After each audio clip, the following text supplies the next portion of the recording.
Hello everyone and welcome back. In our previous video we have introduced the notion of ethical and cultural relativism and attempted to demonstrate how to make sense of its extremely multifarious, all-embracing nature. We have claimed that different people have different moral views, but that's not the same thing as saying that all those views are equal. Our discussion of subjectivism allowed us to explore concepts such as the dependency thesis, solipsism, and moral nihilism. In this regard, we have used the examples of the infamous serial killer Theodore Bundy and the famous American novelist Ernest Hemingway to explain some relevant ideas in connection with subjective ethical relativism. In relation to conventionalism, we have said that it is cultures and not individuals that decide what is right and wrong for them. To support this claim, we have approached conventionalism by using the diversity thesis and introducing ideas such as ethnocentrism, cultural codes, and examples of different ritualistic practices which are unlikely to be widely accepted by many of us. We have concluded the session by saying that both cultural relativism and ethical subjectivism are popular ways of challenging the idea that morality is objective. But as we have seen, both theories face problems of their own kind, as they tend to make all moral views or all social codes morally equivalent. Let us pick up the thread from this point onward. If morality is taken to be objective, then how do we decide what is right? Each moral theory has a response to this question. Prior to turning to utilitarianism, an extremely important realm in ethics, I would like to quickly encapsulate what lies at the very heart of these theories. Just in a nutshell, let me touch upon virtue ethics, deontology, and utilitarianism to some extent. Virtue ethics says that utilitarian, duty-based or deontological, and rights-based camps of ethical thinking are all terribly wrong because they focus on conduct, human behavior, or actions, that is. Virtue ethics believes that what matters is whether one's character or motive is virtuous. It is important to inscribe upon our mind what Aristotle said, quote, "The human good turns out to be the soul's activity that expresses virtue," unquote. So virtue ethics may initially be identified as the ethical camp that emphasizes the virtues or moral character in contrast to the approach that emphasizes duties or rules, deontology, or that emphasizes the consequences of actions, consequentialism or utilitarianism, if you will. We look at the other two camps in relation to virtue ethics, the oldest form, so to speak. The word deontology has already popped up as a crucial concept during our first meeting. Deontology is a school of moral philosophy in which ethical behavior equals following rules. Deontologists believe that the goal of moral philosophy should be to figure out the rules for living a moral life, and that once people know those rules, they should follow them. The Golden Rule is a shining example of deontology. It is a moral rule that is meant to be followed in all situations for everyone to live a moral life. In general, the goal of deontology is to create a rational set of rules, but this isn't always the case. Some people base their deontology on faith rather than rationality. What this means in practice is that when it comes to saving human lives, for example, saving one life is just as important as saving many lives. Immanuel Kant rightly argued that one must never kill intentionally an innocent human being, even with his or her consent. Utilitarianism, our main topic for the day, is one of the most intriguing ethical camps of all of these. Also, it enjoys a certain degree of popularity among students. It holds the following: what is ethical is whatever maximizes total happiness, while minimizing total pain. The word total is important here. If you act ethically, according to utilitarianism, you are not maximizing your own happiness only, but the total happiness of the whole human race. The main idea of utilitarian ethics is to secure the greatest good for the greatest number. We will talk about this in more details.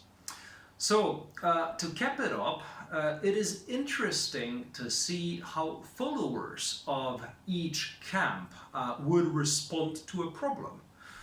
Suppose it is obvious that someone in need should be helped. A utilitarian will point to the fact that the consequences of doing so will maximize well-being. A deontologist to the fact that in doing so the agent will be acting in accordance with a moral rule, such as do unto others as you would be done by. And a virtue ethicist to the fact that helping the person would be charitable or benevolent. So, back to utilitarianism, which is a mouthful. So you can just call it consequentialism, which is also a mouthful. Neither term appeals to students because it is hard to pronounce, perhaps even difficult to spell.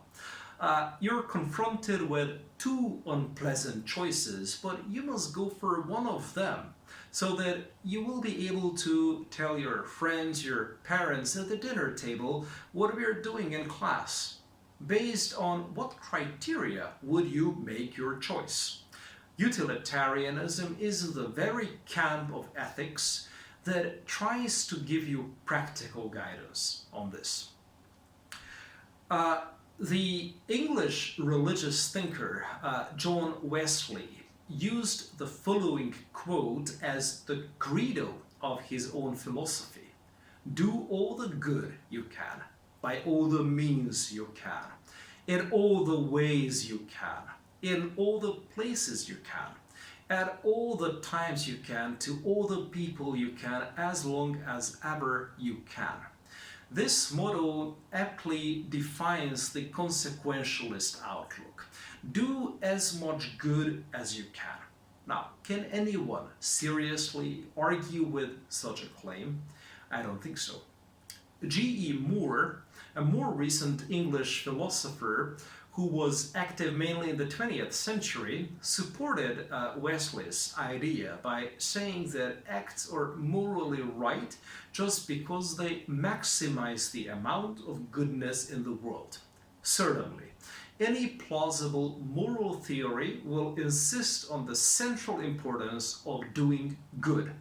We use the word optimific to refer to a policy or a decision that yields the greatest balance of benefits over drawbacks. That is to say, it produces the maximum good consequences.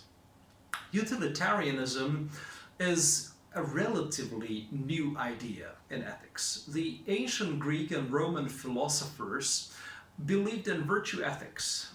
Morality was all about being a good, honest, hardworking person and excelling in your line of work. The rise of Christianity in the West transformed our understanding of morality and made deontology more attractive. God's law was the basis for ethics, and this law was a set of rules. It was only in the later stages of the Enlightenment, the Age of Reason, when traditional Christianity was being revolutionized, both from inside and outside, that utilitarianism became mainstream philosophy. A small group of British philosophers offered extremely powerful arguments for utilitarianism, dealing with many of the more common objections and helping to place utilitarianism on a more respectable footing. In the last half century or so, utilitarianism has started to fall out of favor again among many philosophers, though it still has considerable popularity. It's probably no coincidence that utilitarianism was on top of the philosophical world for almost exactly the same period of time that the British Empire was the dominant superpower. The decline has come from two sources. On the one hand, we have seen brilliant philosophers take up the ideas of deontology and virtue ethics, making new arguments for some very old ideas. On the other hand, people are increasingly interested in the philosophies of India and China, the Orient, which don't fall neatly into the categories we have seen before. The German philosopher Friedrich Nietzsche said that utilitarianism is a philosophy suitable only for a nation of shopkeepers. He was poking fun at utilitarian thinkers because they all came from England. And England was jocosely referred to as a nation of shopkeepers in the 19th century. Now, history apart, let us talk about the nature and the scope of utilitarianism.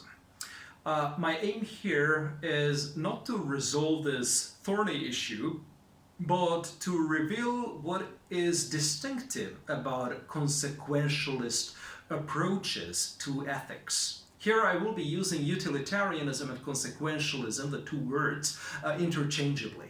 Consequentialists are those who encourage us not to cry over spilled milk. They direct our attention to the future, not the past. They ask us to look at the consequences of our actions or policies, hence the name of their theory. For them, the ends justify the means so long as the ends are good enough. Consequentialism says that an action is morally required just because it produces the best overall results. But how can we determine whether an act is optimific? We can develop dozens of different versions of consequentialism depending on which things we regard as intrinsically or inherently valuable.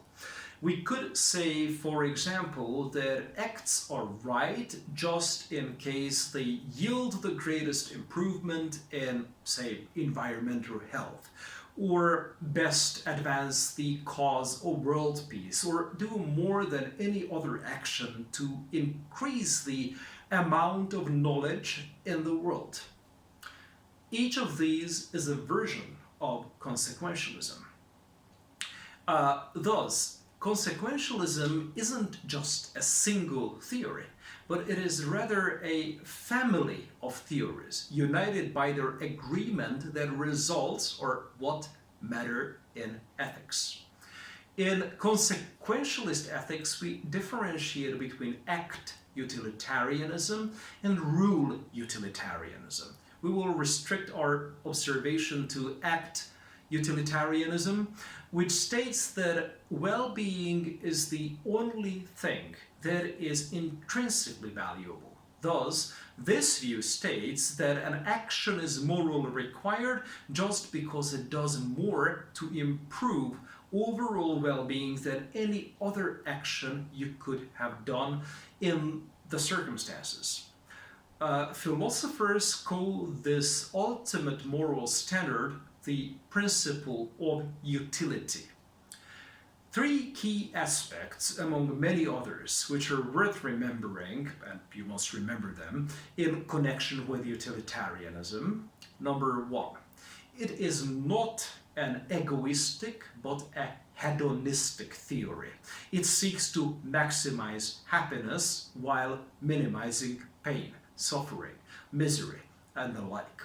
Number two, it is other regarding, which means that the theory itself is concerned with others rather than with our own selves. Of course, this is closely linked to its rejection of egoism.